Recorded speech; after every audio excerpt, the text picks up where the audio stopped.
We want to talk to you about a very important area that many kids today get off track. We want to talk to you about teaching your children about sex. We suggest you have conversations with your children over the years, every developmental stage, every year. You want to have conversations with each one of your children, helping them to understand how to think about sexuality at that particular stage.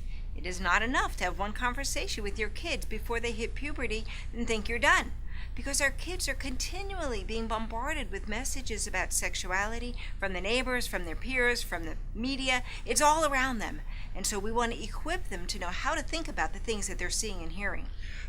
We believe you should start talking about this subject when children are preschoolers. Now, you're not going to be talking about intercourse, but you are going to talk about things like appropriate touching and privacy. You're going to call body parts by their names instead of pet names. You're going to talk about Christian values and gender issues. Our culture has a lot of gender problems today.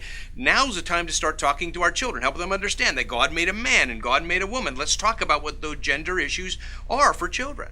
And as parents, we want to be proactive. We want to initiate these conversations. You can't just wait till your kids start asking questions, because if you haven't opened the door to say we're going to talk about this in the home, they may not come to you with their questions. They'll go somewhere else to get the answers.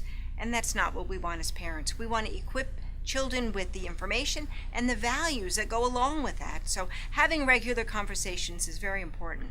We would encourage you to get a book, like the books that you'll see on this page, because the book becomes the teacher. You become the counselor, and you're able to cover the important information that's appropriate for each developmental stage. Knowing what to share at those stages is important. You might even get the book for parents that helps parents understand how to talk confidently about this particular subject.